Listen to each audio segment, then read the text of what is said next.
Over the weekend, my good friend and brother, Ghandi, became the Shon of Ogbomoso. A lot of people are perplexed. You know, it was Ghandi that I went to preach in his church. When I preached a powerful sermon in America. Powerful sermon. He wasn't around. He'd gone to New Jersey or somewhere. He told me to preach. I preached Jesus House. By the way, we started Jesus House, Pastor Tony and myself, in 1995 or 1996. It was one of the most traumatic experiences of my life, but we'll tell that story another day. But the house is one of the best redeemed churches in America today. So I went there. I said, preach, 2 services. Preach the first service, preach. When I looked at all of them in America, that they had jackpot up and down, I said, come back to Nigeria. Come back to Nigeria. Nigeria is good. Nigeria is wonderful. We're doing very well. I said, look at me. Am I not well dressed? Do I not look good? Come back and let's rescue Nigeria. I've always been Nigerian secretary. Let's rescue Nigeria. Let's do Nigeria very well. So when Ghandi came after the first service, he wanted me to preach the second service. So he asked his people, the man that preached, did he preach well? He said, fantastic. Say, what did he preach? He said, we should all come back to Nigeria. We should come back to Nigeria. He said, yes. Is that what he said? He said, that's what he said. So when it was time to go for second service, he said, preach service. I said, Ghandi, what did I do? He said, you are not preaching this second service. I said, why? He said, you went to tell my people to go back to Nigeria? If they go, who's going to pay tithe?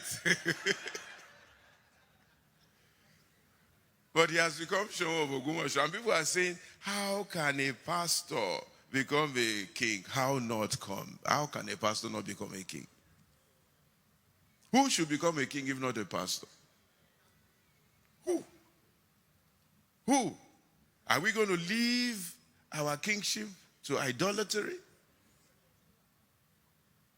That's the position of influence and leadership. We're going to continue to leave it to idolatry. Now God is raising up. A few enlightened people who have the courage to go there. You are saying they shouldn't go because it's juju. He will go there and break the juju. That's what Gideon did. He went there and broke the juju. He will go there and break the juju and say, this thing that is juju, no more. The thing that is cultural, no problem. That's what we need. That's what we need. People need to understand these things. People need to understand these things. Before he was born, they had made him Shon of Ogbomoso.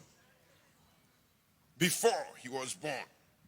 If you see him tall, stately, lanky, before he was born, they had made him Shon of Ogbomoso. I was one of the first people to tell him, Ghandi, go for it. Go for it. Go for it. Because we're looking for righteousness in the right places. He will go there and break the idol worship. God give him the strength. God give him the courage. God give him the ability. God give him everything that he needs. That's what we want. We want those places transformed and changed. We want our government transformed and changed with righteous people. These days, righteous people, almost impossible for you to get to any place of power and strength. Almost impossible. The minute you start talking righteousness, they start saying to you, whoa, Pastor,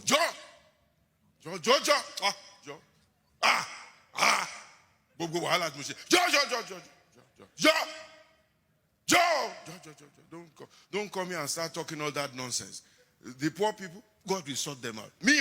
Let me take care of myself. And the poor people are suffering.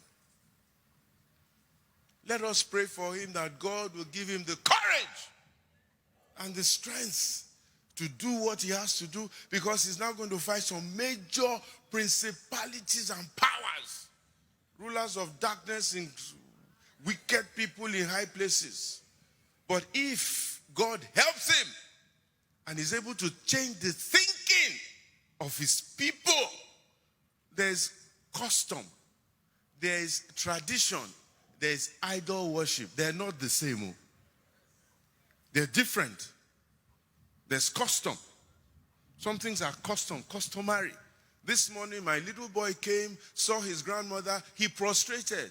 That's custom, not idol worship. There's custom, there's tradition, there's idol worship. You separate the three. You don't put them all together.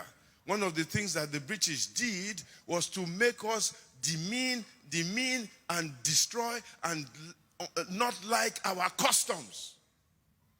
What we're suffering from is entrenched colonialism, where we think that everything African is bad and everything European is good. It was deliberate. Macaulay said it in 1835 to the British Parliament. He said, these people, they're so organized, they're so efficient, they're so strong, they're so capable. We can't conquer them unless we conquer their minds and make them feel that everything African is inferior and everything European is superior.